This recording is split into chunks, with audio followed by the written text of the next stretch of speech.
नहीं नहीं, it's okay, start now. Thank you very much. चलिए जी, बहुत शुक्रिया, आप सबने सब्र से ये टाइम गुजारा जी। I am sorry for that. असल में हम ये चाह रहे थे कि हमारा जो भी काम है ये रिकॉर्डेड फॉर्म में भी रहे। हम जो मौजूद लोग हैं, सामीन हैं, वो तो सुने ही सुने, फिर आने वाले वक्त में कभी कोई बंदा पढ़ना चाहे, सुनना चाहे, तो उन चीज़ों को रिकॉर्डेड फॉर्म में भी होना चाहिए, इसलिए हम उसको रिकॉर्डिंग कर रहे हैं इसकी। अच्छा, तो आज का हमारा जो टॉपिक है वो इल्मुल अलामात के बारे में है, यानी कि साबिर साहब ने इल्मी तौर पे जो तिब के बारे में जो बात फरमाई थी, ये उसका सेकंड लास्ट पोर्शन है। यानी कि हमने पहले अमूर तबिया वगैरह पढ़ लिए, हमने असबाब मुमरिज़ा पढ़ लिए, हमने मिजाज वगैरह पढ़ लिए, और आज हम जो हैं इल्मुल अलामात की बात करते हैं। मैं जो बात कर रहा था कि देखें, डॉक्टर्स के पास बहुत सारी फैसिलिटीज़ हैं किसी मरीज़ को या किसी मर्ज़ को डायग्नोज करने के लिए, लेकिन हमारे पास सिवाय चंद चीज़ों के या कुछ चीज़ नहीं है किसी को जज करने के लिए। हम किसी की चीड़ फाड़ की हमें इजाज़त नहीं है, हमें टेस्ट रिकमेंड करने की इजाज़त नहीं है किसी को, और हम किसी के एक्सरे नहीं कर सकते, हम लेबॉरेटरी टेस्ट नहीं करवा सकते, लेकिन हम मर्ज़ तक कैसे पहुँचेंगे? ये अलामतें कुछ इशारे हैं जो हमें बताते हैं कि इस बंदे को क्या मसला है। देखिए, जो तिब्बे यूनानी है, तिब्बे यूनानी, हम उसको प्लीट तो हम, क्योंकि हमारी पेरेंट तो वही है, तिब्बे यूनानी वाले मिजाज पे जाते हैं कि आप सिर्फ मिजाज किसी का आइडेंटिफाई कर लें तो आपकी तशखीस मुकम्मल है।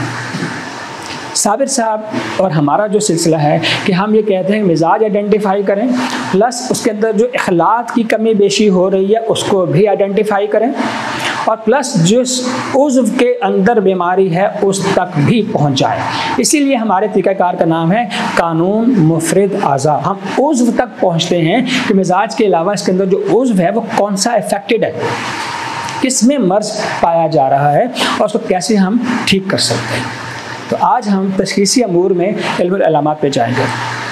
मैंने अभी अर्ज़ किया कि जैसे अगर हमारा मकसद ये है कि हम वहाँ तक पहुँचें कि अगर हमें किसी शख्स की आवाज़ सुनाई दे तो हम उसके मिजाज को डायग्नोज कर सकें। अगर हम इसके मिजाज को आवाज़ से डायग्नोज नहीं कर सकते तो हम उसको अपने आँखों से देखें। अगर हमें आँखों से देखने के बाद उसका मिजाज का पता चल जाए तो हम फिर भी बहुत अच्छे हकीम हैं। अगर नहीं समझ में आता तो वो चल के हमारे सामने चलता हुआ नज़र आए तो हम उसके ही मिजाज को आइडेंटिफाई कर सकें कि ये चलने का अंदाज़ क्या बताता है। अगर हम उसे भी समझ में ना आए तो हम उससे बात करें, उससे शेक हैंड करें। शेक हैंड करने का तरीका भी उसके मिजाज के बारे में बताएगा। अगर वो इसके अलावा वो खुद अपने मुंह से अपना मर्ज़ बताएगा और आप वो भी सुनें। और अगर ये सारी चीज़ें आपको एक तरफ इशारा कर रही हैं कि इसका मिजाज ये है तो आप अच्छी हकीम हैं। और आखिर में आप उसकी नब्ज़ पे हाथ रखें। तो नफ्स को तशखीस की बजाय तस्दीकी टूल समझ के इस्तेमाल करें कि मैंने इसके बारे में इसको देख कर, सुन कर, चल कर, बात करके जो समझा, इसकी नफ्स तस्दीक करती है कि नहीं करती है। तो इसको तशखीसी अमूर से ज़्यादा तस्दीकी टूल के तौर पे लें आप नफ्स को, ठीक है। क्योंकि देखें, नफ्स के ऊपर जो चीज़ें आती हैं वो ये आती हैं कि अगर आपका खाया पिया आपकी नफ्स पे नज़र आएगा, मौसम का असर आपकी नफ्स पे नज़र आएगा, आपने कोई दवा खाई हुई है तो वो उसका असर आपकी उस पर नफ्स पर आएगा, आप किसी कैफियत का शिकार हैं, गम का, परेशानी का, तो वो उसका असर नफ्स पर आएगा। आप उस कैफियत से बाहर आएंगे, आपकी नफ्स नॉर्मल हो जाएगी, आपका खाना पीना हजम हो जाएगा, आपकी नब्ज़ नॉर्मल जगह पर आ जाएगी। तो सिर्फ नब्ज़ पर हाथ रखकर किसी चीज़ की मुकम्मल तौर पर तशख़ीस करना एक बहुत बड़ा फ़न है, लेकिन उसको हतमी तौर पर समझने के लिए आपको उसमें एक्सपर्ट होना बहुत ज़रूरी है। ये जो नब्ज़ अभी मुझे बता रही है, इसके खाने पीने की है, इसकी बीमारी की वजह से है, ये कैसी है? सुबह के वक्त नब्ज़ कुछ और होती है, दोपहर में कुछ और होती है, रात को कुछ और होती है। तो मरीज़ किसको कहते हैं? हम मरीज़ उसको कहेंगे जिसकी सुबह देखो, शाम को देखो, रात को देखो, 2 दिन के बाद देखो, नब्ज़ एक ही मिले। वो मरीज़ है जिसकी नब्ज़ ठहर जाए, वो मरीज़ है। जिसकी नब्ज़ गर्मी के साथ गर्मी से बदल रही है, जिसको गर्मी में गर्मी लगती है, सर्दी में सर्दी लगती है, प्यास में प्यास लगती है, तो वो बंदा बीमार नहीं है, वो बंदा ठीक है।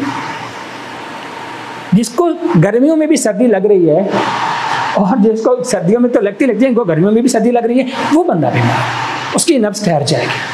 तो नब्ज़ किसकी ठहरेगी? जिसके अंदर मर्ज़ होगा, जो बंदा सेहतमंद होगा उसकी नब्ज़ें हमको बदलती हुई मिलेंगी। इसका मतलब है कि हम इसको 100% कैसे देंगे इस चीज़ को, कि सिर्फ नब्ज़ का लोग हमसे ये एक्सपेक्ट करते हैं कि जो बंदा भी आएगा हकीम उसकी नब्ज़ देखेगा, उसको मर्ज़ उसका बता देगा, बता सकता है, लेकिन उसको इससे पहले 9-10 चीज़ें और जहन में रख कर ही कुलिया लगाना है उसके ऊपर। तो उसमें बहुत सारे अवामिल शामिल होते हैं किसी को जज करने के। ठीक है जनाब, यहाँ तक क्लियर है आपको सबको? अच्छा, अब हम बात करते हैं जी इल्मुल अलामात की।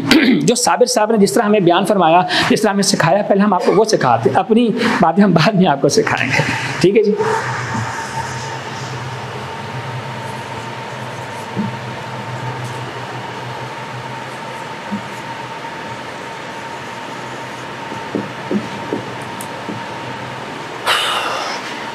जब कोई मरीज़ आपके पास आता है या डॉक्टर के पास कोई मरीज़ आता है, सबसे पहले डॉक्टर उसकी हिस्ट्री लेता है। जब तक किसी की हिस्ट्री ना ली जाए डॉक्टर उसका इलाज नहीं करता। पूछता है कहाँ से आए हो, कब से मर्ज़ लगा हुआ है, तुम्हारे ख़ानदान में था, किसी और को है नहीं है, क्या क्या इलाज तुमने करवाया, ये सारी हिस्ट्री कहलाती है। हिस्ट्री के बगैर हमारे यहाँ भी हिस्ट्री होनी चाहिए, और ये हम लोग नहीं करते।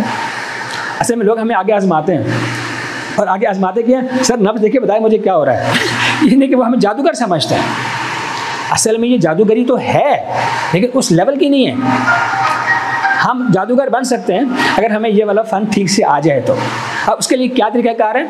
सबसे पहले माजी।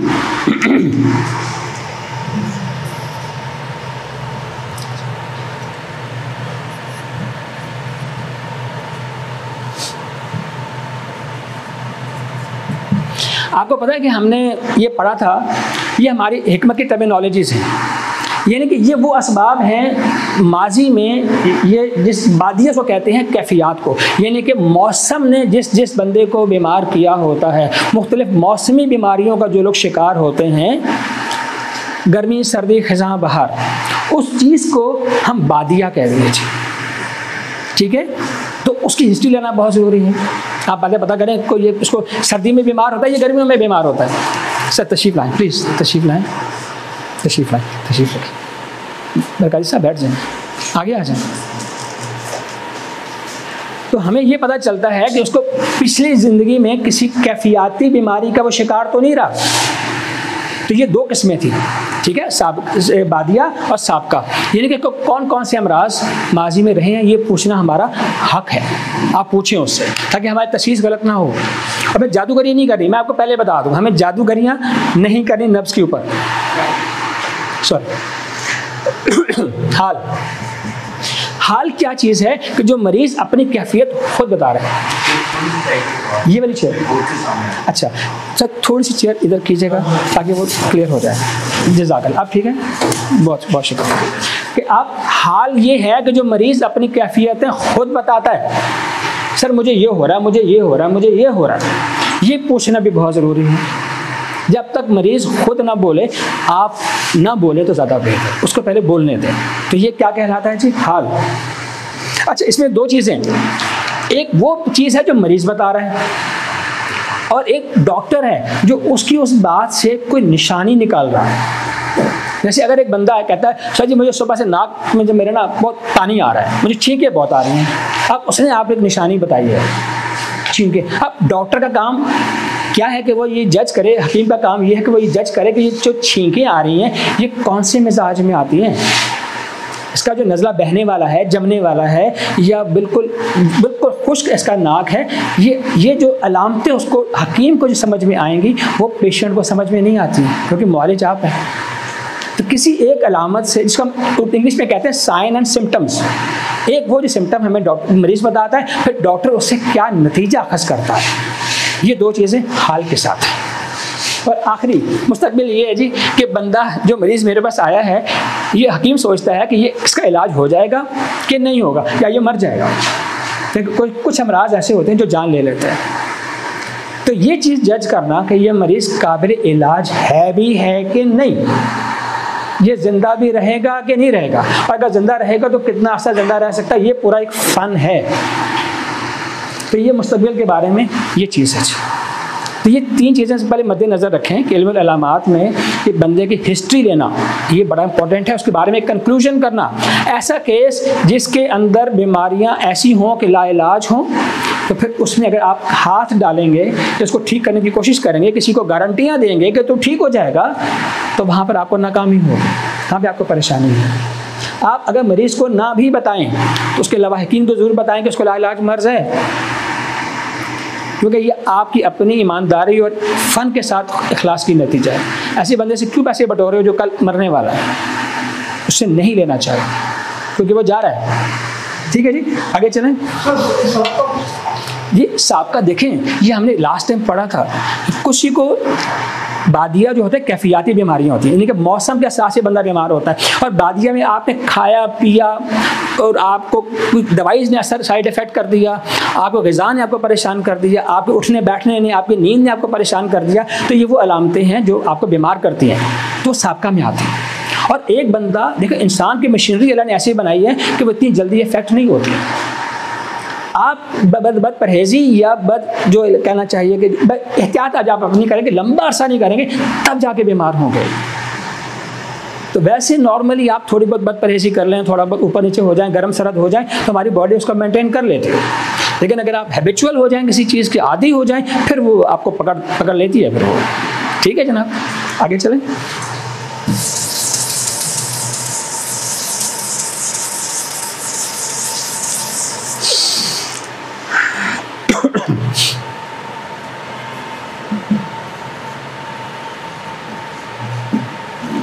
अब हम वो बात करते हैं कि सिर्फ हमें देख कर कैसे पता चलेगा कि इसके अंदर क्या तब्दीलियां हो रही हैं, उसको अजनासे अलामात कहते हैं। कौन कौन सी जिन्स को हम चेक करें, जैसे आप सर से लेके पाँव तक एक बंदा अपने जहन में रखें, पहले क्या कुछ नज़र आता है।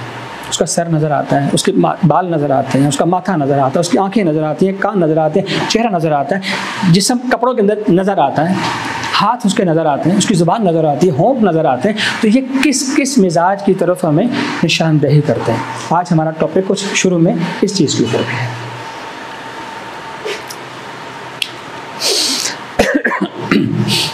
आपको मैं दो चीज़ें बताऊं। साबिर साहब ने हमारे पूरे जिस्म को 600 में तकसीम फरमाया, 600 में, लेकिन उस 600 से पहले 3 हिस्सों में तकसीम फरमाया।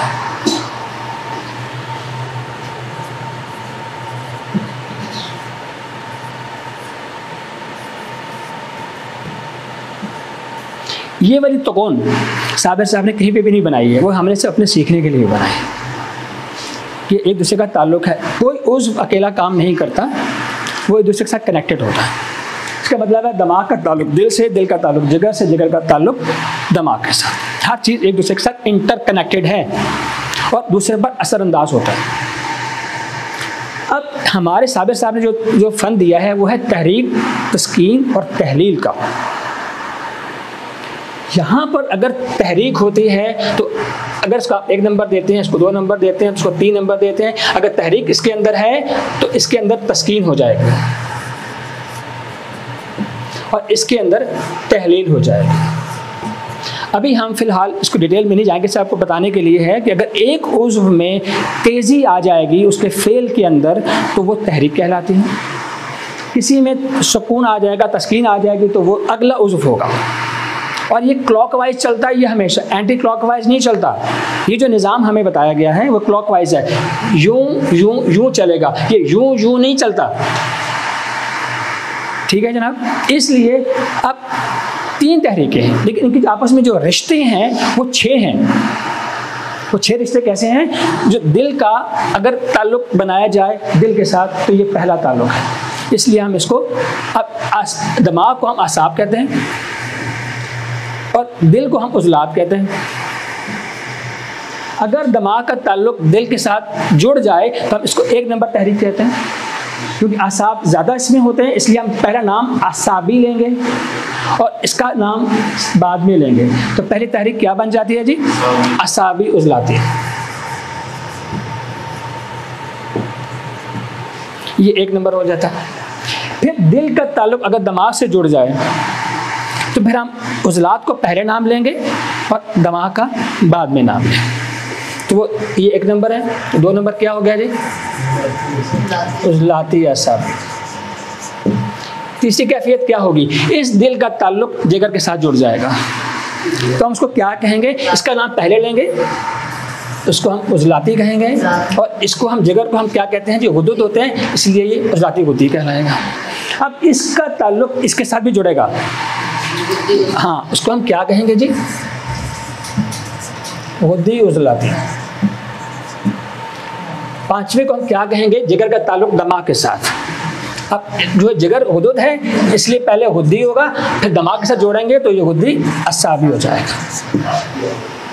पांचवा। और छठा ताल्लुक ये है कि दमाग का ताल्लुक आप जिगर से कर लेंगे।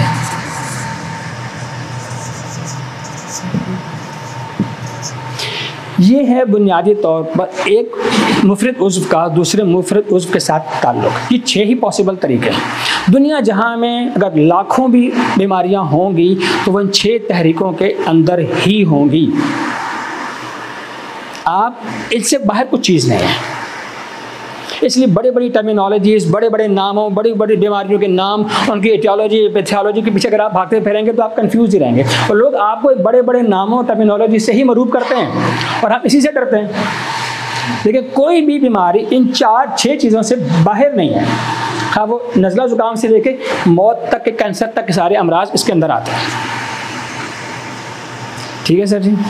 तो ये हमारी अलामात हैं, ये हमें सीखना चाहिए कि 6 हमारे पास टोटल तहरीके हैं और अलग अलग है। लेकिन आप इसको साबिर साहब में मिटा दूँ, इनको मिटा देता हूँ।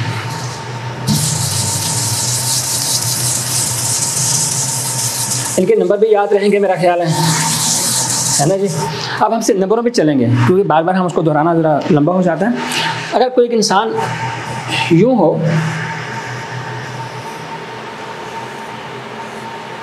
ये हमने एक इंसान से समझाने के लिए बनाया। साबिर साहब ने हमें तकसीम कर दिया है पूरे जिस्म इंसानी को 6 हिस्सों में। यू सेंटर में से काटा है, यू आप देखिए हमारी कुदरती तौर पे हम बिल्कुल सिमेट्रिकल बॉडी है हमारी, इधर उधर हर चीज़ बराबर है।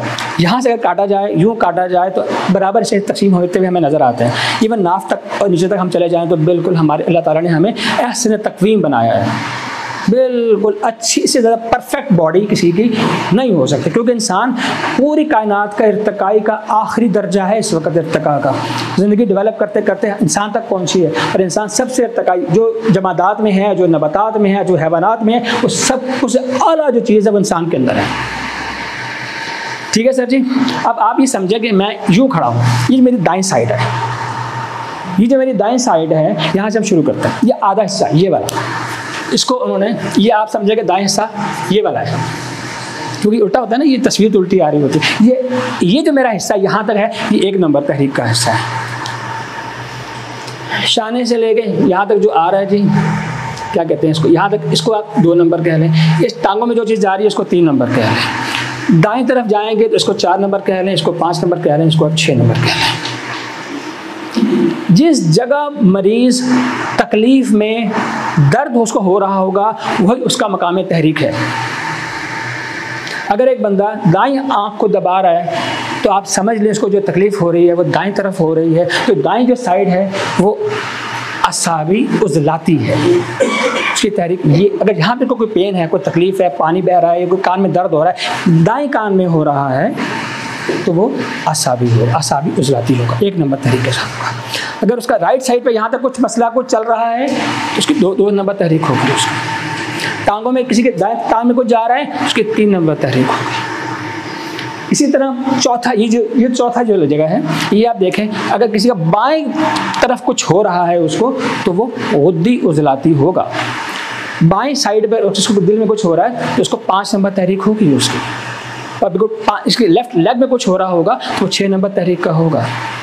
ये एक बुनियादी सा कॉन्सेप्ट है, तकसीम करके आपको सिर्फ जहाँ बंदा हाथ रखे आपने समझ लेना कि इसको क्या मसला है। अब इसमें मैं आपको एक्सप्लेन करता हूँ, आप इसको थोड़ा सा टेक्निकली भी समझने की कोशिश करते हैं। देखिए शायद मुझे लगता है कि हम आज के टॉपिक में पूरी नब्ज आज शायद नहीं पढ़ा पाएंगे, क्योंकि टॉपिक बहुत बड़ा है। जितना हम पढ़ पा रहे हैं उतना हम पढ़ते हैं अभी। देखें, हाँ, क्योंकि बहुत लंबा टॉपिक है सर। इसको हम क्या कहते हैं? पहली तहरीक को असाबी उजलाती। इसका क्या नाम है? उजलाती असाबी। और इसका क्या नाम है जी? तीसरा उजलाती गुद्दी है सर।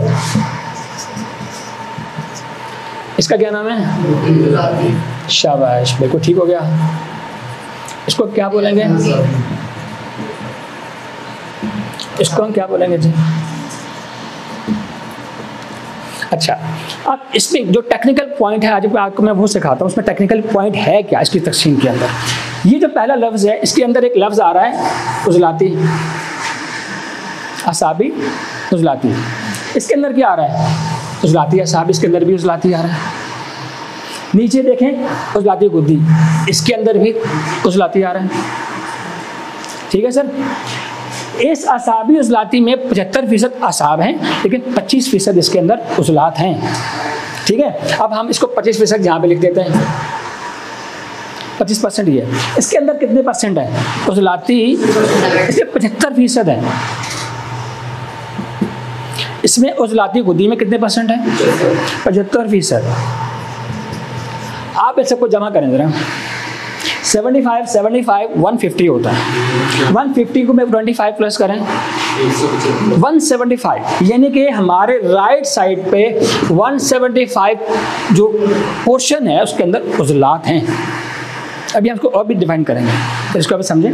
अच्छा, अब यहाँ पर क्या आ रहा है जी? गुद्दी। यहाँ पर क्या आ रहा है? गुद्दी। यहाँ पर क्या आ रहा है? गुद्दी। इसको भी कैलकुलेट करें तो 175% बनता है। अगर हम इसको काटे, अब इसको यहाँ असाब को देखें, यहाँ पे असाब कितने हैं जी? ये यहाँ पर 75% है। अच्छा, यहाँ पर असाबी के असाब कितने हैं जी?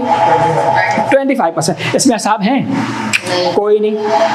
अब हमने कैलकुलेट ये किया कि दाएं तरफ हमारे जो उज़लाती हैं वो है 175%, और असाब हमारे जो राइट साइड पर हैं वो हैं जी हमारे कितने हो गए सर?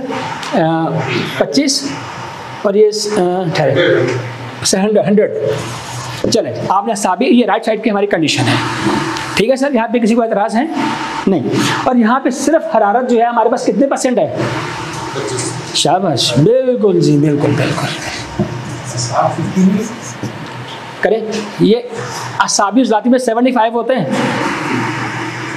अभी हमने राइट साइड को जब आइडेंटिफाई किया तो हमारे सामने राइट साइड पर 175 उज़लाती परसेंट आ रहे हैं, परसेंटेज के हिसाब से। असाबी हमारे पास 100 आ रहे हैं, और गुद्दी हमारे पास 25% आ रहे हैं। यहाँ तक क्लियर है सर? बस एक कंसंट्रेशन, एक वैल्यूज़, हम वैल्यूज़ की बात कर रहे हैं। अब आप लेफ्ट में जाएं, यहाँ पर गुद्दी कितने हैं जी? गुद्दी ये 75 है। यहाँ पर गुद्दी ये भी 75, यहाँ पर गुद्दी, यानी कि 175%। जब आप लेफ्ट साइड पे जाएंगे तो गुद्दी आपको मिलेगा जनाब 175, लेफ्ट साइड हमारी। अब आप जाएं असाब की तरफ, देखें इस यहाँ पर देखें, यहाँ पर उज़लाती कितना परसेंट है? 25। यहाँ पर कहीं है? नहीं। यहाँ पर कहीं है? नहीं। तो हमारे पास यहाँ पर उज़लाती कितने आ रहे हैं? शाबाश, 25 आ रहे हैं। अब आप यहाँ पर ज़रा वो चेक करें, असाबी। यहाँ पर असाब कितने परसेंट हैं? ये 25% है। यहाँ पर कितने हमारे पास? 75%। तो टोटल कितने हो गए? 100। ये टोटल कंसंट्रेशन हमारी पूरी बॉडी की आती है।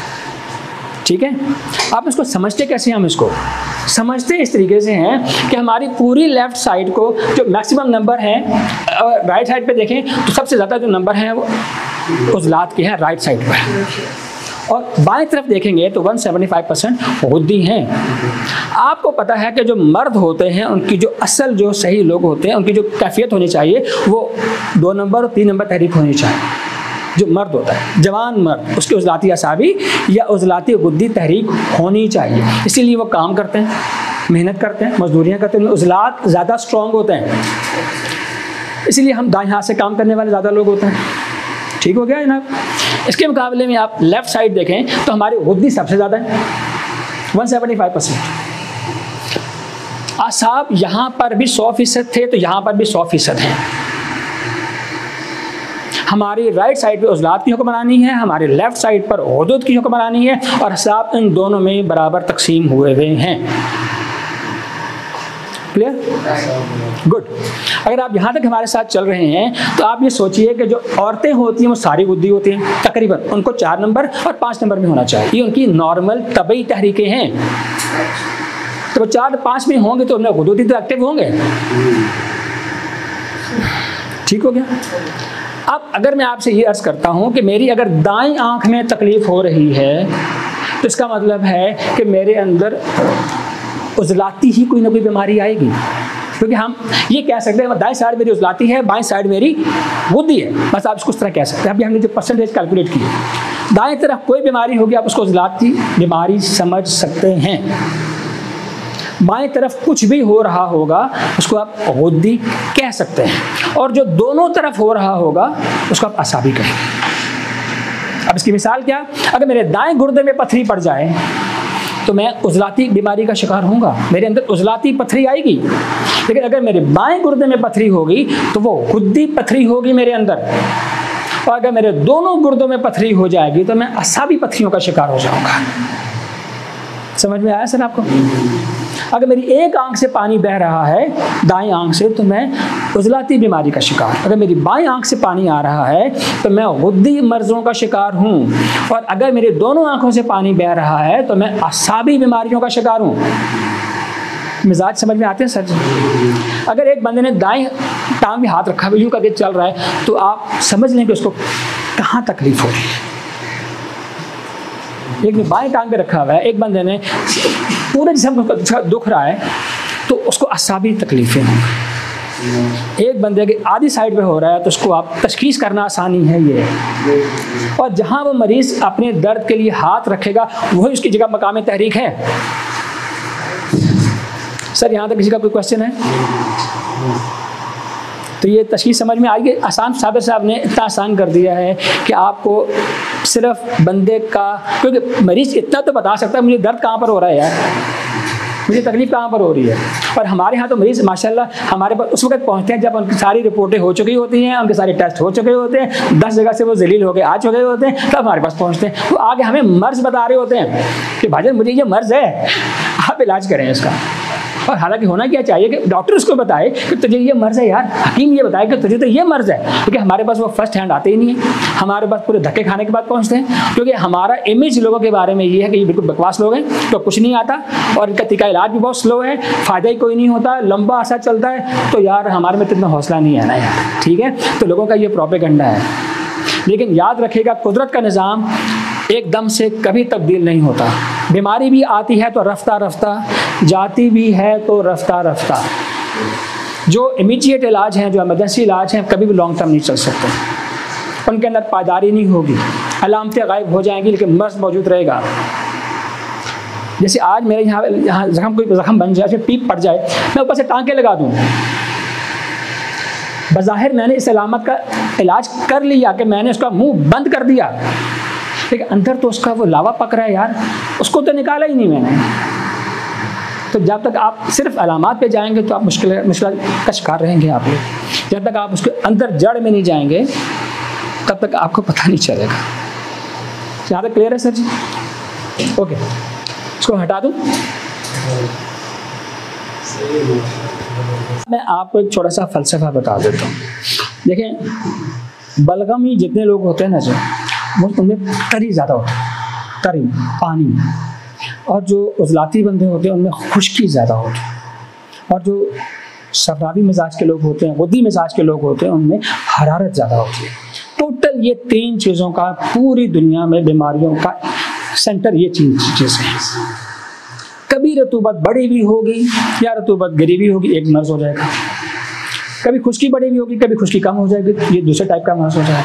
कभी हरारत बढ़ी हुई होगी, कभी हरारत कम होगी। इसके अलावा दुनिया का कोई मर्ज नहीं, सब इसके अंदर है। तो हमें सब ये आइडेंटिफाई करना है कि यार इसके साथ मसला क्या है इन 6 चीज़ों में से। देखिए, हज़ारों बीमारियों में से उनको तलाश करना, सिर्फ ये चेक कर लेना कि इसमें इन 6 चीज़ों में से क्या चीज़ पाई जाती है यार, तो आपको जज करना कितना आसान होता है। हमें किसी बड़े तशखीसी टूल की बड़ी ज़रूरत नहीं है, सिर्फ ये चेक करना है इसमें बड़ा हुआ क्या है, ये घटा हुआ क्या है इसके अंदर, बस ये चीज़ आपको चेक करनी है। यही हमारा आज का टॉपिक है। देखें, जब एक बच्चा पैदा होता है तो वो असाबी कैफियत में पैदा होता है, 6 नंबर तहरीक में पैदा होता है। वो ये कुदरती पहले तहरीकें समझ लीजिएगा। बच्चा पैदा होगा तो वो 6 नंबर तहरीक में पैदा होता है, उसके अंदर असाब और रतूबत ज़्यादा होती है और हरारत उसमें होती है। एक बच्चे को आप सिर्फ ज़हन में रखें कि वो कैसा होता है। फिर जब एक लड़का होता है, लड़का 8 साल की उम्र तक का होता है, वो और एक बच्ची में आप फर्क नहीं कर सकते। उनकी आवाज़ एक जैसी होती है, उनके जिस्म एक जैसे होता है, और खिंचे भी होते हैं, पतले होते हैं, वो सब एक नंबर तहरीक में होते हैं। 8 साल तक सब लोग असाबी उजलाती कैफियत में रहते हैं। उसके बाद जवान हो जाता है, लड़का जैसी बालिग होता है तो वो 2 नंबर तहरीक में आ जाता है, लड़की भी 2 नंबर तहरीक में आती है, लेकिन वो वहाँ पर रुकती नहीं है, वो फ़ौरन से पहले 3 नंबर में आ जाती है। उसका ताल्लुक अल्लाह ताला हुदूद से जोड़ देते हैं उसके उजलात का, इसीलिए क्योंकि उसको अभी उसके ब्रेस्ट डेवलप होने होते हैं, उसके ओवरीज को डेवलप होना होता है, मेंसेस को स्टार्ट होना होता है, तो अल्लाह ताला उसको ताल्लुक हुदूद से जोड़ देते हैं। तो आदमी लड़का रुका रहेगा उजलाती असाबी में जब तक वो अनमैरिड रहेगा। जैसे ही वो शादी करेगा वो 3 नंबर में आ जाएगा, क्योंकि अब उसको मनी का खराज करना है, आपको शादी का फंक्शन परफॉर्म करना है, तो अब उसको सिर्फ खुशकियाँ नहीं चाहिए, उसको तरिया नहीं चाहिए, साथ उसको अब हुदूद भी चाहिए जो मनी को रोक सकें, उसके अंदर बना सकें, उसके अंदर टेस्टोस्टेरोन बना सकें उसके अंदर। समझ रहे हैं आप लोग? अब तो 3 नंबर से हो जाएगा। लेकिन जो लड़की है अगर वो शादीशुदा नहीं है, कंवारी है, उसका मेंसेस स्टार्ट हो गया तो 3 नंबर में होती है, उसमें खून की रगें फट जाती हैं, तभी तो उसका मेंसेस होगा। खून का अखराज 3 नंबर में होता है, ये बात याद रखिएगा। तो जिस लड़की को पीरियड्स होंगे वो 3 नंबर में जाएगी।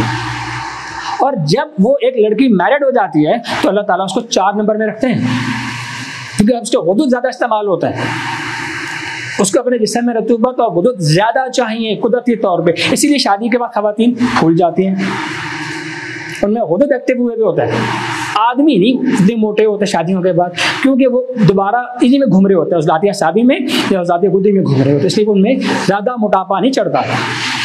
औरतें फ़ौरन मोटी हो जाती हैं वुदूद की तहरीक की वजह से, और जैसे ही वो प्रेग्नेंट होती हैं तो वो 5 नंबर में चली जाती है। तो तख्लीक इंसानी का जो मकसद है वो 5 नंबर में पूरा होता है, जिसमें 75% हरारत चाहिए और 25% रतूबत चाहिए, उसमें बच्चा डेवलप होता है। तो ये आपको टोटल समझ में आ गया पूरी लाइफ साइकिल कहाँ कहाँ जाता है। जब आप किसी की तशखीस करें तो उसमें उम्र का बहुत बहुत बहुत बड़ा फैक्टर होता है। अभी हमने जो सारे साइकिल पेश किए, बच्चे के नाम को बच्चा होते ही असाबी हैं, लड़के होते ही उजलाती हैं, ख़वातीन नॉर्मल होंगे तो होंगे ही वो गुद्दी तहरीक में। तो उम्रों को सबसे पहले जहन में रखें। फिर आपके पास जो मरीज़ आ रहा है उसकी जिन्स को मद्देनज़र रखें कि वो औरत है, मर्द है, बच्चा है, शादीशुदा है, गैर शादीशुदा है। ये जब सारी चीज़ें करेंगे तो आपको नतीजे तक पहुँचने में आसानी हो जाएगी। ठीक हो गया सर जी? अब हम बात करते हैं कि वो हमें एक बंदा बताता ही नहीं कि मैं शादीशुदा नहीं हूँ, या मेरे बच्चे हैं कि नहीं हैं, मेरे साइकिल ख़राब हैं या क्या, कुछ भी नहीं बोल रहा, आपके सामने आ जाता है। अब बगैर बोले, वो बगैर कुछ सुने, हमें उन तक कैसे पहुँचना है? पहले तो मेरी बात याद रखिएगा, जो बंदे हम इस तरह सारे बैठे हुए हैं, मुतदिल मिजाज के साथ बैठे हुए हैं, इसलिए हम बीमार नहीं हैं। बीमारी तो वही होती है जो आपको लिटा देती है, बिठा देती है, सुला देती है। तो वो अगर नहीं है तो आप बिल्कुल ठीक है। आप हल्की फुल्की कैफियत के शिकार होते हैं, हल्की फुल्की अलामात का शिकार होते हैं, खुद को बीमार समझना शुरू हो जाते हैं। मर्ज नहीं होता, मर्ज वो है जो आपकी जान ले सकता है। आप जान टोटल 3 चीजें ले सकती हैं हमारी। एक, अगर दिमाग को अटैक हो जाए तो मैं मर जाऊंगा, जिसको हम ब्रेन अटैक कहता है। अगर मेरा दिल को अटैक हो जाएगा, उसको हार्ट अटैक कहते हैं, तो मैं मर जाऊंगा। अगर मेरा जिगर फेल हो जाए, जिगर मेरा फट जाए, तो मैं मर जाऊंगा। ये हमारे अंदर रूह तबी, रूह हवानी और रूह नफसानी हमारे अंदर मौजूद है। इनकी मौत से ही मौत हुआ करती है। बाकी लोग हमें सिर्फ चिट चैट करते हैं, खांसी, नज़ला, जुकाम, बुखार, ये अलामतें होती हैं, ये अमराज नहीं होते। ठीक है, तो ये क्लियर होना चाहिए सर आपको। अलामात का इलाज बहुत आसान है, क्योंकि उनमें 80% असाब इन्वॉल्व होते हैं, क्योंकि असाब हमारे बाहर की तरफ होते हैं। तो उनको बीमारी जो हवा से आती है, मौसम से आती है, वबाई आती है, वो सब अंदर बाहर से हमारे अंदर की तरफ आती है। जो पहला डिफेंस मैकेनिज्म है हमारा वो असाबी है। हमें जो नज़ला, जुकाम, खांसी, बुखार सब कुछ होता है, ये सब असाबी कैफियत में ज़्यादा होता है। ठीक है सर जी, तशखीस आसान होती चली जाएगी आहिस्ता आहिस्ता। अभी हम जा रहे हैं कि अगर हमारे सामने कोई बंदा आ जाए तो हम उसको कैसे जज करते हैं। हम सर से लेकर पाँव तक शुरू करते हैं। ठीक है जनाब, देखिए 3 चीज़ें हो गई। बलगम, एक मैं चीज़ क्लियर करना चाहता हूँ,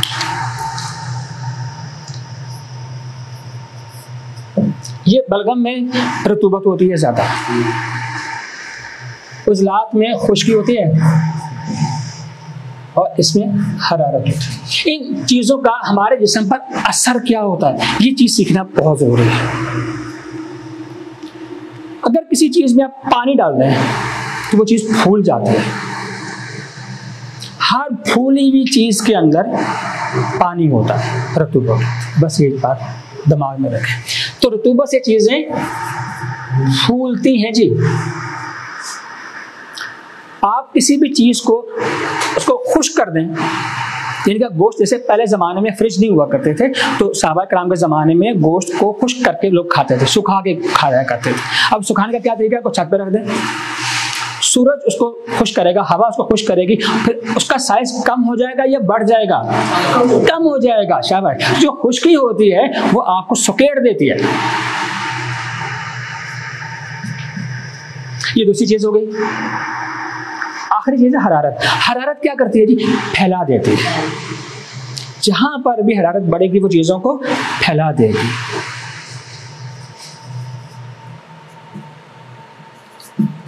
फैल जाना किसी चीज का। अब दोनों में फर्क क्या है, देखें, जो चीज जिसमें रतूबत ज्यादा होगी वो गोलाई में फैलेगी, फूलेगी।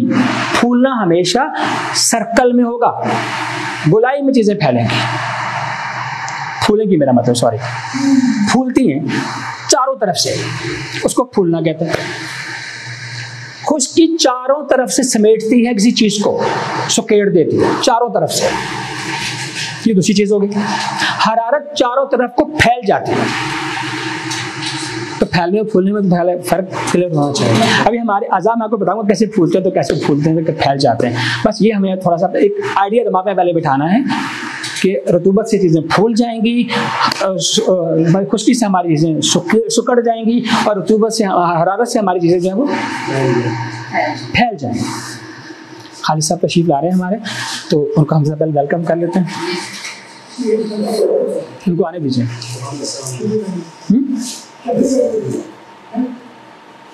अच्छा मुफ्ती साहब, अस्सलाम वालेकुम, तशरीफ रखें प्लीज़। अभी तो नहीं हो रही, ऐसा भी क्वेश्चन तो नहीं हो रहा? चलो ठीक है, हम आगे चलते हैं।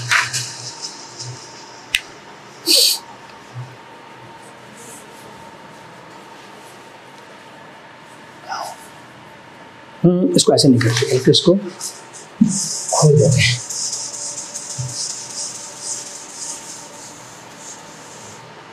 जब ये हमारा कॉन्सेप्ट क्लियर है, तो अब हम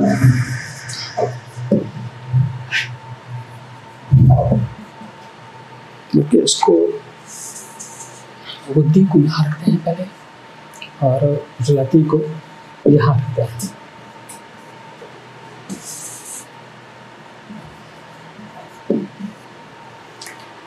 अब हम इसको आसान बनाते हैं। जब हमारे दिमाग में ये कॉन्सेप्ट आ चुका है कि आसाब से चीज़ें फूल जाएंगी, उजलात की में आगे वो खुश्की से वो सुकड़ जाएंगी, और हरारत से वो चीज़ें फैल जाएंगी। अब हम पूरे जिस्म को इसी 3 पैरामीटर्स पे जज करते हैं। ठीक हो गया सर? सबसे पहले हमें क्या चीज़ नज़र आती है? सर। किसी बंदे का भी सर नज़र आता है। प्योर असाबी बंदे के अंदर जब रतूबत से देखें, एक मैं पहले कॉन्सेप्ट आपको पहले क्लियर कर दूं, पहले आपको ये, इसको बताने से पहले वो बड़ा ज़रूरी है कि जो बच्चा भी पैदा हुआ, मैंने आपको उसको स्टेज बता दी कि वो असाबी बुद्धि में पैदा होगा, फिर वो बढ़ता बढ़ता कहाँ को जाता है, ये हमने आपको बता दिया आपको ना। अच्छा, एक बात याद रखिएगा कि अब हर बंदा तकरीबन हर फेज में से गुजर कर आता है। हर एक इंसान हर तहरीक में से गुजर कर आता है, तो जिसमें से गुजरता है उसका कुछ ना कुछ असर भी तो अपने ऊपर लेता है। 5 मिनट में कोई शो आ गए हैं। ओके, आप मेरी इस बात को पहले समझिए सर जी कि हर बंदा बचपन से लेके आखिर तक तकरीबन हर तहरीक में से गुजर के जाता है, और जिसमें से गुजरेगा उसका कुछ असर तो अपनी बॉडी में छोड़ेगा ना।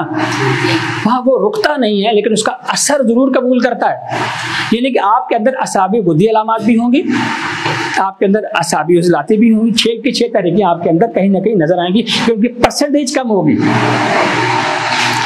और जहाँ पर आगे आप रुक जाएंगे वो आपका मिजाज हो जाएगा, वही आपकी तहरीक बन जाएगी। आप ठीक हो गया सर जी।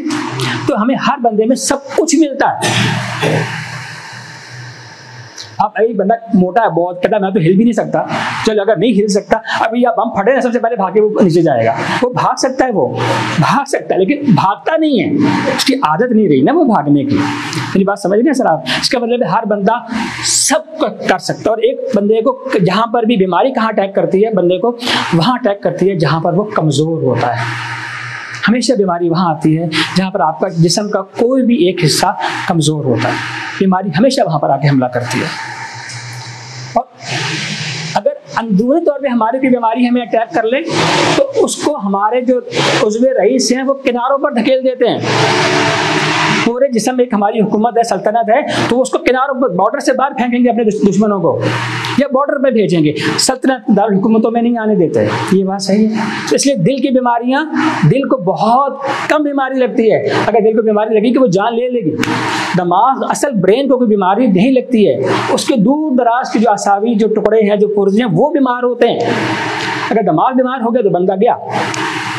इसलिए जिगर हमारे हुदूद जो बहुत दूर दूर हमारे कहीं बॉडी में पड़े हैं, जिगर से बहुत दूर, वहां लगे वो बीमारी का इजहार करते हैं। जिगर को कोई डायरेक्ट अटैक नहीं करता जब तक वो बहुत बड़ी बीमारी ना आए, क्योंकि उनका अपना सेल्फ डिफेंस मैकेनिज्म है। इतनी जल्दी बीमार शिमार नहीं होते वो, इसलिए हम लोग जिंदा रहते हैं, घूमते फिरते हैं, और बॉडी खुद को रिपेयर करती रहती है हर वक्त। इसलिए कोई इशू नहीं होता कि डैमेज हो गया हम ठीक हो जाएंगे। ठीक हो गया सर? तो बीमारियां इस तरह नहीं आती हैं। जब हम आप असाब की बात करते हैं, तो जो असाब है ना जी, ये एक ऐसा बंदा जो असाबी है। अब दो चीज़ें ज़हन में रखिएगा। जो बंदा भी जिस भी तहरीक के अंदर मौजूद है और जहाँ उसकी तहरीक रुक गई है, वो उसकी कब तहरीक बन जाएगी, क्योंकि उसके अंदर तमाम चीज़ों के असरात थोड़े थोड़े थोड़े थोड़े नज़र आते रहेंगे। ठीक है सर? ख़वातीन को कौन सी बीमारियाँ लगेंगी? गुद्दी। आदमियों को कौन सी बीमारियां लगेंगी? उजलाती।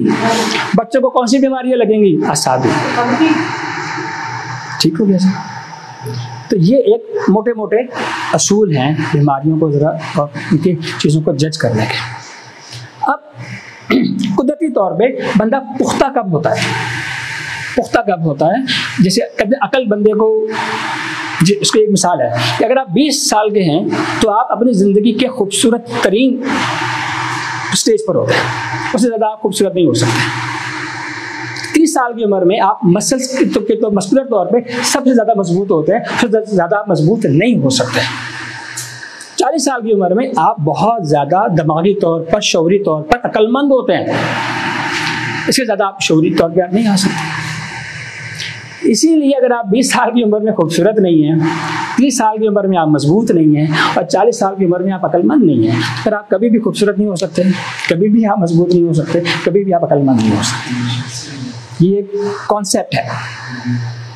मैक्सिमम खूबसूरती 20 साल की उम्र है, उसके बाद नहीं है। उसके बाद हम डाउन ही डाउन डाउन डाउन जाएंगे, अच्छे नहीं होंगे। ठीक है सर जी? इसीलिए तमाम अंबिया को नबूवत कब मिलती है? 40 साल की उम्र में, जब अक्ल व शऊर और जिस्म अपनी मजबूती की इंतहा पर होते हैं।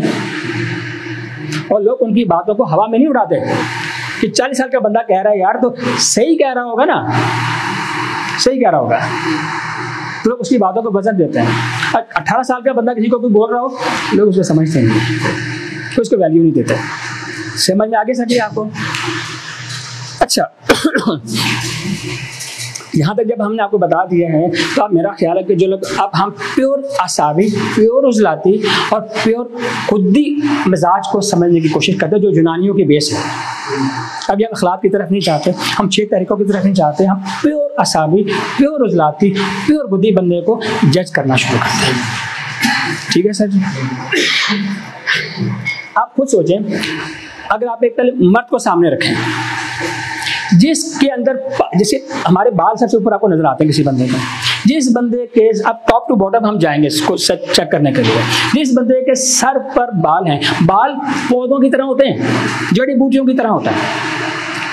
कुछ पौधे ऐसे होते हैं जो उनको सारा साल पानी चाहिए, कुछ को 6 महीने में एक बार पानी चाहिए, किसी को 10 दिन में एक बार पानी चाहिए, और किसी को पानी में खड़ा रहना चाहिए, और किसी को पानी सालों में एक बार चाहिए। जैसे खजूर का जैसे दरख्त है ना, कुछ पौधों को रोज पानी चाहिए होता है। हमारे बालों को, आप उसको पौधों को सामने रखें मिसाल को, और बालों को सामने रखें।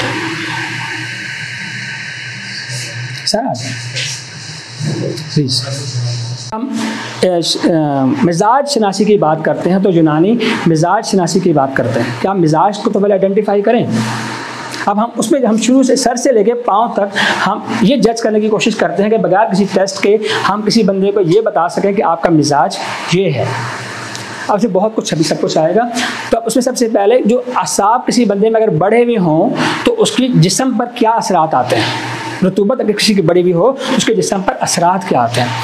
पहले मैंने आपको मिसाल बताई थी, हर चीज़ जहाँ पर रतूबत होगी वो फूल जाएगी, गोल हो जाएगी, चारों तरफ से गोल हो जाएगी। तो जिस शख्स का सर बड़ा हो तो वो बंदा असाबी होता है। सर अगर आप शुरू करेंगे तो सर उसका बड़ा होगा जी। अभी उजलात की तरफ जाएंगे तो उजलात हर चीज़ को सुकेड़ देते हैं तो इसका सर छोटा होगा उसका। अगर आप गुद्दी की तरफ जाएंगे तो गुद्दी मुतदल होता है, दरमियाना होता है।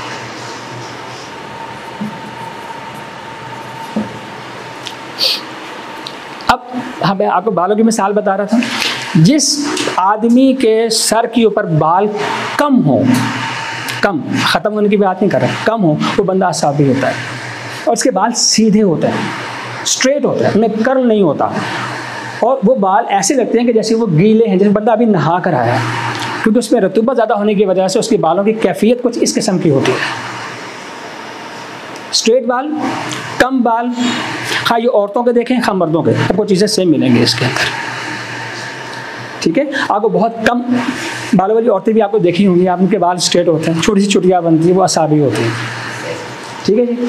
और जगह दरमियानी होगा वो गुद्दी, और जो बिल्कुल उजलाती होगा उसका सर छोटा होगा। लेकिन इसमें अभी फ़र्क आएगा अभी सर में। अभी सब हमने सर बताया। बाल कैसे होंगे मैंने आपको बताया। बाल जो हैं जो असाबी के होंगे, स्ट्रेट मैंने आपको बता दिए, प्लस उसके जो गुद्दी के बाल होंगे, देखें बाल को अगर आप हल्की सी हरारत के करीब रखें, शमा के करीब रखें तो वो मुड़ना शुरू हो जाता है, कर्ल हो जाता है। जहाँ पर हरारत की ज़्यादती होगी वहाँ पर बाल कर्ली और घुंघराले होना शुरू हो जाएंगे। इसलिए जो जिसके बाल कर्ली हों और घने बाल होंगे वो बंदा गुद्दी होगा। जिसके बाल स्याह रहें, घने हों और मजबूत हों तो वो बंदा गुद्दी होगा। इसीलिए आपने गंजी औरतें बहुत कम देखी होंगी क्योंकि वो गुद्दी मिजाज की होती हैं। लेकिन बंदे आपने बड़े देखे होंगे क्योंकि वो उजलाती होते हैं। उजलाती में कड़कपन होता है तो वो खुश्की की वजह से बाल टूट जाते हैं और गिरना शुरू हो जाता है। इसलिए अक्सर जो कम बालों वाले जो हम हजरात होते हैं, जो दरमियान से जिनके स्पेशली बाल कम होना शुरू हो जाते हैं, वो उजलाती होते हैं। ठीक है जनाब। अब आपको बालों से एक अंदाज़ा हो रहा होगा। उसके बाद आप थोड़ा सा नीचे की तरफ आए तो आँखें, अगर आँख असाबी होगी तो इसी तरह गोल होगी और बड़ी होगी। आँख बड़ी होगी और गोल होगी। इसी के मुकाबले में आप गुद्दी को देखेंगे, दरमियानी आँख होगी, खूबसूरत आँख होगी, एतदाल के साथ होगी। लेकिन ये जो उजलाती आँख होगी सफ़ेद की वजह से छोटी आँख होगी। तो ये आपको आँखें बताती हैं कि इसका मिजाज कैसा है।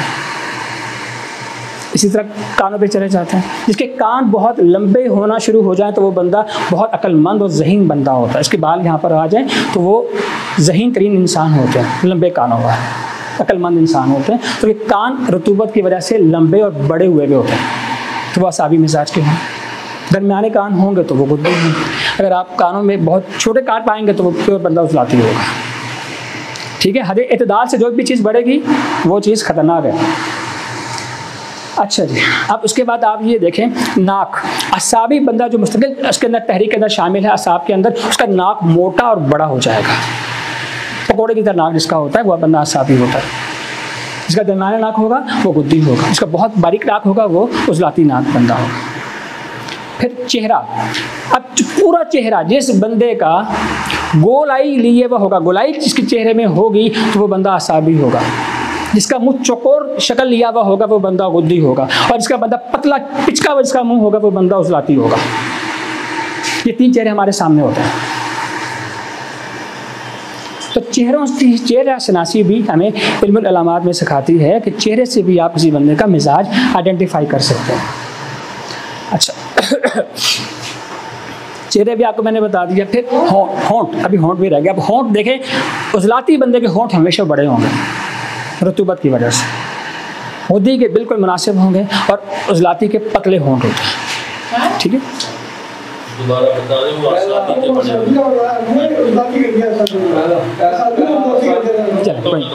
मैं दोबारा बता देता हूँ जी। देखिए असाब में रतूबत की वजह से जो चीज़ फूल जाएगी, उसके किसी के होंठ बड़े बड़े होंठ हैं तो वो असाबी में आते हैं, दरमियाने होंगे तो वो गुद्दी में, अगर बहुत पतले हो जाएंगे तो वो उजलाती में आते हैं। ठीक है, अच्छा जी।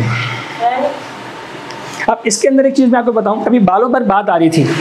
जिस बंदे के बाल जल्दी उगना शुरू हो जाएं तो उस बंदे के अंदर खुश्की की ज़्यादती होती है जी। खुश्क जो ज़्यादा मिजाज के होंगे उनके बाल जल्दी जल्दी उगेंगे, और जिस बंदे के बाल की कसरत ज़्यादा हो, बहुत घने बाल होंगे, उसमें हरारत बड़ी भी होती है, उसके अंदर गुद्दी मिजाज होता है उनका। किसी के अंदर बाल सर पे कम हो तो वो रतूबत का निशानदेही करते हैं। किल्लत जो है बालों की वो रतूबत के बढ़ने की निशानी है। ठीक है सर जी। एक बंदे के बाल बहुत मोटे होते हैं सर के ऊपर तो वो दुखान का नतीजा है।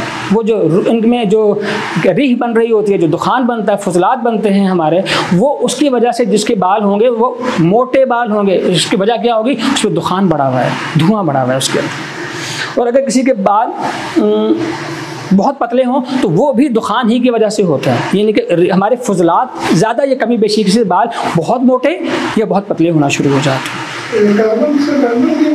सॉरी नहीं कार्बन। अब ये जो घुंघराले बाल होते हैं, मैंने आपको क्या बताया, ये गर्मी खुश्की की अलामत है। जिस बंदे का मिजाज गर्म खुश्क होगा, या गर्म खुश्क 4 नंबर होता है ना जी, तो वो उसके बाल घुंघराले होंगे उसके।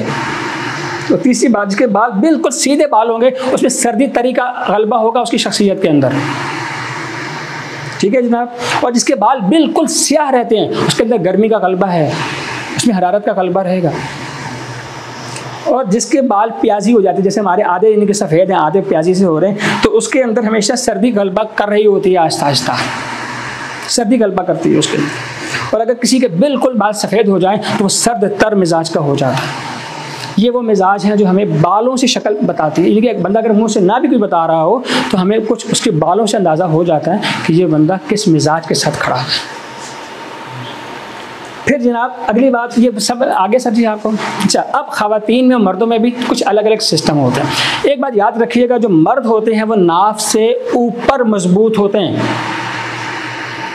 और नाफ से नीचे कमज़ोर होते हैं। और जो ख़वातीन होती हैं वो नाफ से नीचे मजबूत होती हैं, ऊपर कमज़ोर होती हैं। ये भी एक पहचान है, क्योंकि आदमी हाथों से कमाता है, मेहनत करता है, उसके अल्लाह ताला ने उसको डोले शोले और ये बॉडी दी हुई होती है, इसलिए वो वज़न उठाने की ताकत रखता है। ख़वातीन में वो ताकत नहीं रखती, लेकिन ख़वातीन को ये ताकत ज़रूर दी है कि वो 10 किलो का बच्चा अपने पेट में उठा के घूमती रहती हैं, और उनका लेवल हमारा लेवल से बिल्कुल अलग है। तो तशख़ीस में आदमियों के अमराज जहाँ पे तहरीक ज़्यादा होगी तो उसमें आप उसको वहाँ पे आइडेंटिफाई करेंगे। लेकिन ख़वातीन के मसाइल, गुद्दी मसाइल ज़्यादा होंगे तो वो नाफ से नीचे आप ज़्यादा आपको मिलेंगे आपको। तो ये भी एक तशख़ीस का एक डायमीटर है जी। अच्छा, अब इसी तरह असाबी ख़वातीन और असाबी जो गुद्दी औरतें, दोनों में आपको तशख़ीस आपको फ़र्क बता देता हूँ। ये कोई शर्म वाली बात नहीं है, क्योंकि हम फिजियोलॉजी पढ़ रहे हैं तो उसको पढ़ने में कोई हर्ज नहीं है। जो औरत में रतूबत का ज़्यादती होगी वो गोल हो जाएगी, उसका सीना और उसका पेट और उसके हिप्स हर चीज़ बड़े साइज़ में जाएगी, वो प्योर असाबी खातून होगी। और जिसका ऊपर का सीने का हिस्सा कम बड़ा है लेकिन इसके हिप ज़्यादा बड़े हैं, वो गुद्दी होगी। ये हमें दूर से चीज़ें पता चलती हैं। तो जो बंदा बिल्कुल एतदाल के साथ आपको मिलेगा उसमें कोई प्रॉब्लम नहीं। और असाबी की एक और निशानी होती है, जो प्योर असाबी हो जाती है, लंबा अरसा असाब में रहती है, उसके पीछे से यहाँ से डबल गोश्त आ जाता है, फर उसके निकल आते हैं यहाँ से, जिसके ये निकलेंगे वो औरत असाबी होगी। और जिसके यहाँ पे गोश्त ज़्यादा ना हो लेकिन यहाँ पे हिप से ज़्यादा गोश्त आ जाए, वो गुद्दी हो जाती है।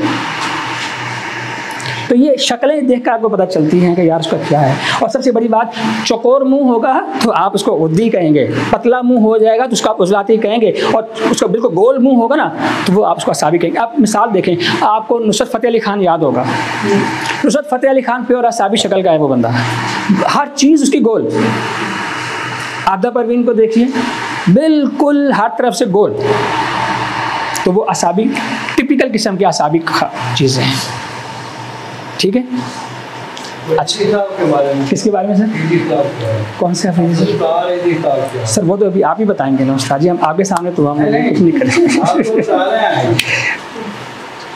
बिल्कुल ठीक है सर।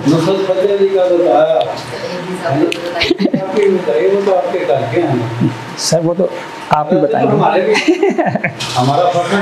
बिल्कुल सर। अच्छा, यहाँ से आगे थोड़ा सा चलें ज़रा प्लीज़। अच्छा, अब उसमें ये है कि बदन की रंगत, जिस बंदे देखिए हमारे पास कुछ कलर्स आते हैं, जो लोग सफ़ेद होते हैं बिल्कुल बिल्कुल सफ़ेद कलर के, वो होते हैं आसाबी, उनमें हरारत की सबसे ज़्यादा कमी होती है। हरारत की कमी निशानी है सफ़ेद होने की। और इसके मुकाबले में जो लोग स्याह होते हैं उनमें खुश्की बहुत बड़ी भी होती है। स्याह लोगों में खुश्की और सौदा बहुत बड़ा हुआ होता है। और इसके मुकाबले में जो लोग सुर्ख होते हैं उनमें खून का प्रेशर बहुत ज़्यादा होता है, ब्लड प्रेशर उनका बहुत हाई होता है। जिस बंदे की शक्ल आपको नज़र आए कि यार ये लाल कलर का उसकी शक्ल है, उसका बीपी हायर साइड पर होगा। अगर एक किसी बंदे का रंग बैंगनी हो, बैंगनी आपने लोग देखे होंगे जिसका कलर बिल्कुल बैंगनी हो जाता है, यानी कि बैंगन की तरह का मिक्स कलर आ रहा होता है, तो उनके अंदर सर्दी खुश्की जो है ना वो अपनी इंतहा को पहुँची हुई होती है। और अगर आप ये देखें कि एक बंदा बिल्कुल क्या कहना चाहिए कि पीला हो जाए, पीला, तो सर उसके अंदर हमेशा हरारत की ज़्यादती होती है, तो सफरा उसमें बड़ा मान लेता है। तो ये कलर आपको बताता है। आप उसके बाद आप ये देखिए एक चीज़ होती है लम्स। आप किसी से सलाम कर रहे हैं तो किसी का हाथ पकड़ते ही आपको ठंडक का एहसास होता है सलाम करते वक्त, तो वो असाबी बंदा होगा। जिसके हाथ पकड़ के आपको खुश्की का एहसास होता होगा तो वो बंदा उजलाती होगा। और जिस बंदे को पकड़ के आपको गर्म हाथ हथेलियाँ लगेंगी वो गुद्दी तहरीक की तरफ इशारा करेगा। ये 3 हाथ मिलाने से पता चलता है। फिर जो बंदा उजलाती असाबी होगा वो हल्का बोलेगा, आहिस्ता बोलेगा, ठहर ठहर के बोलेगा, बल्कि बोलेगा ही बहुत कम, बवक्ते ज़रूरत बोलेगा, वैसे वो नहीं बोलेगा। और जो उजलाती होगा उसकी आवाज़ बहुत बुलंद होती है, ऊंचा बोलता है, वो ऊंचा बोलने वाला हमेशा बंदा उजलाती होता है। और जो गुद्दी होता है वो तेज़ तेज़ बोलता है, तेज़ तेज़ बोलता है। जिसकी गुफ्तगू में तेज़ी होगी वो बंदा हरारत की बढ़े होने की निशानी, वो गुद्दी बंदा मिजाज का होगा। ये सारी वो चीज़ें हैं जो अभी हमें नफ्स देखने से पहले पहले हमें नज़र आ रही है। जो बंदा असाबी होगा वो कदम बहुत हल्का उठाएगा, चलेगा बहुत स्लो, जैसे कोई धकेल रहा है लेकिन वो चलना नहीं चाहता लेकिन वो चलता है, क्योंकि पानी उसको गहरा होने की वजह से चलने में सुस्ती पैदा करता है। रतूबत हमेशा सुस्ती पैदा करती है, तो उसका कदम भी स्लो उठेगा। और जो बंदा उजलाती होगा वो जमा के कदम रखेगा, वो जो कदम रखेगा बड़ा मजबूत रखेगा। और इसके मुकाबले में जो गुद्दी होगा वो कदम तेज़ तेज़ चलेगा, उसकी तेज़ में उसकी रफ्तार में तेज़ी आएगी, उसके अंदर बोलने में भी, चलने में भी, सवाल का जवाब देने में भी लंबी लंबी बातें करेगा। तो ऐसे लोग गुद्दी होते हैं। अच्छा, अब चलना भी हो गया, बात भी हो। अच्छा, जो असाबी होंगे जब आपसे वो सलाम करेंगे तो आधा हाथ से आपसे सलाम करेंगे, यानी कि वो हाथ मिलाते हुए उनको बड़ा अजीब सा महसूस हो रहा होगा, वो आपसे गर्म जोशी का इजहार नहीं करेंगे, हल्का सा आपसे हाथ टच करके पीछे हो जाएंगे। ऐसे बंदे असाबी होते हैं। और जो उजलाती होते हैं वो आपका पकड़ के हाथ आपको मजबूती से पकड़ेंगे, वो बंदे उजलाती होते हैं। और जो बंदा हाथ पकड़ के बार बार यूँ गर्म जोशी का इजहार करेगा वो गुद्दी होते हैं। ये मिजाज आपको बताता है कि यार इस बंदे का मिजाज कहाँ को जा रहा है। तो अभी तक हमने जो आपको बताया देखें, और बंदे को देखकर, उसकी आवाज़ सुनकर, उसको चलता देखकर, उसकी आवाज़ सुनकर, उसका हाथ में लाकर अभी तक हमने ये समझ लिया कि हम उसको मिजाज तक कैसे पहुंच सकते हैं। फिर जो एक बंदा बोलता है, जो बंदा नज़रें नहीं मिलाता अपना मर्ज बताते हुए, वो यकीनन असाबी होता है। उसके अंदर कोई ना कोई ऐसी कमी होती है। आमतौर पर ऐसे लोग नामर्दी की तरफ जा रहे होते हैं, वो नज़रें नहीं मिलाते, ये निशानी होती है उनके असाबी होने की। और जो उजलाती होता है वो आंखों में आंखें डाल के बात करता है, वो शर्माता किसी से नहीं है, उसको किसी की मौजूदगी या गैर मौजूदगी से फ़र्क नहीं पड़ता, उसको जो कहना उसने कहना है। ऐसे बंदे उजलाती होते हैं। और उनको किसी बात पर समझाना या कायल करना बहुत मुश्किल होता है। वो सुनाने के लिए आते हैं, सुनने के लिए नहीं आते हैं, वो अच्छे लिसनर नहीं होते हैं। लेकिन जो असाबी बंदे होते हैं वो गौर व फिक्र करने वाले, वो सुनने वाले होते हैं। लेकिन जो उजलाती होगा वो आपको सुना के जाएगा, सुनेगा कोई नहीं और अपनी बात ही कहेगा, वो बंदा उजलाती होता है। और जो गुद्दी होता है वो दरमियाना सा होता है, कभी मान लेगा कभी नहीं मानेगा, लेकिन उसका मिजाज दरमियाना सा होता है। ठीक है, तो आपको सलाम करने से, बालों से, शक्ल से, इन सब चीज़ों से आपको अंदाज़ा हो रहा होगा।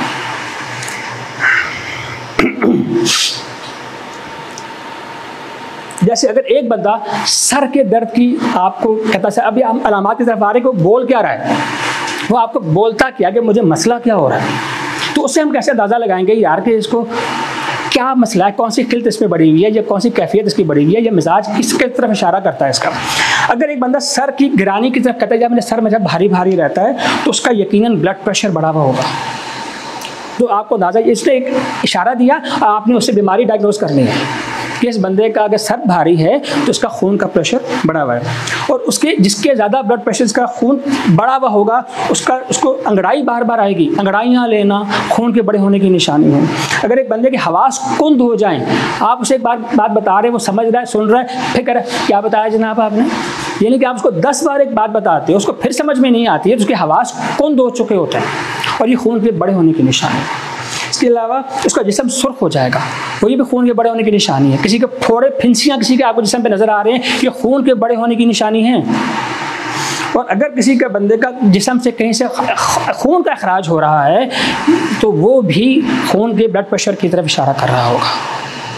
ठीक है सर जी, ये वो अलामतें जो बंदा हमें बता रहा होगा, और हमें उसमें से जज करना कि ये क्या बताना की कोशिश कर रहा है। अगर किसी बंदे में बलगम बढ़ा हुआ हो, तो वो कौन सी अलामतें हमें बताएगा, बीमारियां हमें बताएगा। मैं आपसे वो जिक्र करता हूँ जी कि उसका बदन बिल्कुल सफ़ेद होगा, बदन सफ़ेदी की तरफ माइल होगा, उसका बदन ढीला होगा। ये ढीला होना उसके रतूबत के बड़े होने की निशानी है, बलगम के बड़े होने की निशानी है। उसका बदन मुलायम होगा, मुलायम आपको टच करें, आपकी उंगली उसके जिस्म में जा सकती है, वो बिल्कुल मुलायम उसका जिस्म होता है, स्लिप करता है, और उसको सर्दी महसूस होती है, हर वक्त उसका जिस्म सर्द महसूस होगा। उसको टच करें, आपको उसका लम्स आपको ठंडा मिलेगा। ये दूसरी चीज़ हो गई। तीसरा, उसका लाबे दहन ज़्यादा होगा, उसके मुंह में थूक ज़्यादा आता रहेगा, ये वो आपको अलामत बताएगा वो अपनी। इसके अलावा उसकी प्यास कम होगी, वो कम प्यास की, आपसे किसी को पूछें तुम्हें बहुत प्यास लगती है, बेगा नहीं मुझे तो प्यास लगती नहीं है, तो वो आप समझ लें कि उसका बलगम बढ़ा हुआ है, उसके अंदर रतूबत पहले से बहुत है। ठीक है जनाब।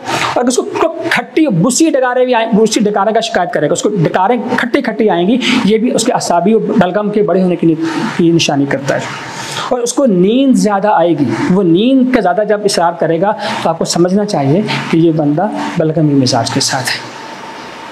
अब हम चलते हैं जी, अगर किसी बंदे का सफरा बढ़ा हुआ हो, प्लीज़ एक छोटी सी बात जो है ना, जो बहुत क्लियर करनी ज़रूरी होती है, जैसे लोगों को भी बात पता चलती कि बलगम हम किसको कह रहे हैं, वो आप उसको मेंशन करें कि बलगम खिल्त को कह रहे हैं, हम काफ को उसको नहीं कह, स्पूटम को नहीं कह रहे। नहीं वो सर, ये आप ज्ञान से ये है ना, पहले सारे हो चुके हैं सर वो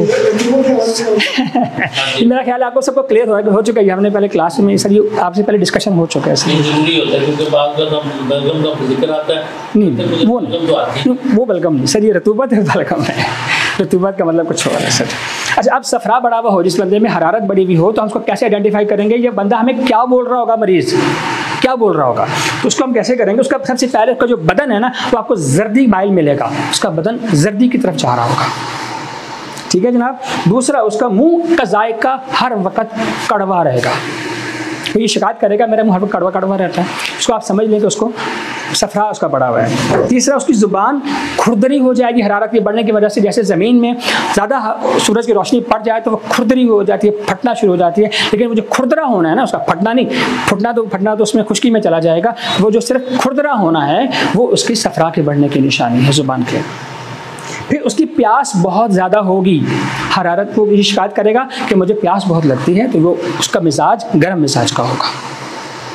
उसको भूख कम लगेगी, ज़्यादा उसको भूखा भी रखें कोई मसला नहीं है उसको, तो ये उसकी हरारत के बढ़ने की निशानी है। और जो आखिरी है, उसको हर वक्त अपनी मतली बतली का एहसास होगा, यानी कि वो मतली का इशारा करेगा बार बार कि मेरा दिल भारी रहता है, मुझे उल्टी आने को दिल करता है बार बार, तो ये जो अलामत होती है ये उसकी सफरा के बढ़ने की निशानी है। अब अगर हम किसी को देखें, किसी का सौदा बढ़ा हुआ हो, हम क्योंकि आदमी को तो सौदा ही बढ़ा हुआ मिलेगा अभी आपको, जब सौदा बढ़ेगा तो वो कौन सी आपको अलामत आके बताएगा, वो आपको उसका जिस्म पतला और लागर हो जाएगा, खुश्की की वजह से सुकेट पैदा होगा उसके अंदर, सुकेट की वजह से वो लागर होगा और उसका बदन उसका कमज़ोर होगा उसका, और वो हर वक्त फ़िक्र का शिकार रहेगा, सोचता ही रहेगा, गौर फिक्र का शिकार रहेगा, परेशान लगेगा, वो आपको परागंदा नज़र आएगा। वो जब भी आपके पास कोई मरीज़ आएगा उजलाती कैफियत के साथ, और उसके अंदर हमेशा वो मैदे की जलन का शिकायत करेगा, मैदे में जलन होती है जी मुझे, तो ये उजलात की वजह से होती है, उजलाती कैफियत की वजह से, खुश्की के बड़े होने की वजह से होती है। और उसकी जो डकारें आएंगी खट्टी डकारें आएंगी, जिसको खट्टी डकारों को जो आपको करेगा वो बंदा उजलाती होगा। और उसमें इश्तिहाई काजिब होगी। इसका मतलब ये होता है कि उसको भूख लगेगी, लेकिन वो भूख रियल नहीं होगी। उसका बहुत खाने को दिल करेगा, ये भी मैं खा लूँ वो भी खाऊँ, खाएगा, लेकिन उसके इतना खाने के बाद भी उसकी भूख ख़त्म नहीं होगी, उसको अपने जिस्म में एनर्जी महसूस नहीं होगी। तो ये जो निशानी होती है इश्तिहाई काजिब कहलाती है, ये भी सौदा की वजह से होती है। और उसका पेशाब हमेशा सुर्ख आएगा और गलीज़ उसका पेशाब होगा, ये भी उसकी सौदा की बढ़ने की वजह से। उसका जो बदन है वो स्याही माइल होगा, सांवला, इस वजह से उसके अंदर उजलाती कैफियत ज़्यादा बढ़ेगी।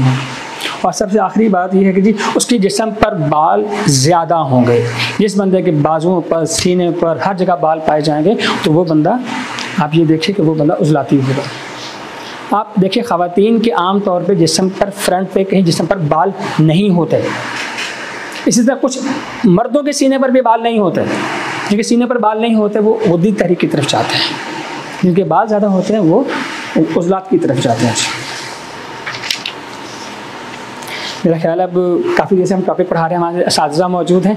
आज के लिए यहाँ पे फ़िलहाल कि सिर्फ सुनकर, देखकर, बगैर अभी नब्ज़ को हाथ लगाए बगैर किसी बंदे को जज करना, ये सिर्फ पहले आप मिजाज आइडेंटिफाई कर लें। फिर हम जो मुरक्कब अज़ा हैं, यानी कि असाब का उजलात से जुड़ जाए तो क्या असर पड़ेगा बंदे की शक्ल पर, असाब जो है वो गुद्दी से जुड़ जाएँ तो बंदे की शक्ल की हैयत कैसी हो जाएगी, ये हम बाद में पढ़ेंगे। उजलाती गुद्दी की शक्ल कैसी होगी, या 6 तरीक़ों में जो अलग अलग हैं, अभी हमने सिर्फ जो मुफरद तरीके से असाब, गुदूद और उजलात को बयान करके आपको पहचान करवाने की कोशिश की है। तो अगर साबिर साहब ने तो ये फरमाया कि अगर आप देखें जो यूनानी सिर्फ इसी पे जाएंगे, अगर आपने मिजाज आइडेंटिफाई कर लिया, अगले मिजाज की दवाई दे दें, बंदा ठीक है, आपकी तशख़ीस तकरीबन मुकम्मल हो जाती है। लेकिन हम उसके उज़्व तक भी जाते हैं कि ये जो बीमारी नज़र आ रही है, ये जो हमें कैफियत नज़र आ रही है, इसके किस उज़्व को तहरीक मिली हुई है। हम इखलात की बात भी करेंगे और हम फ़ेरुल आज़ा की बात भी करेंगे और एक मुफरद उसको आइडेंटिफाई भी करेंगे। इसमें याद, इसीलिए हमारे जो थ्योरी का नाम है कानून मुफरद आज़ा। हमसे मिजाज की बात नहीं करते, हम उज़्व तक भी जाते हैं। अब साथ हमारे मौजूद हैं, बाकी आप ये अपने अपने ख्यालात का इज़हार करेंगे। तो अब मुझे इजाज़त दीजिए, अगली इंशाल्लाह टॉपिक पे नब्ज़ की बात करेंगे। ठीक है, बहुत शुक्रिया।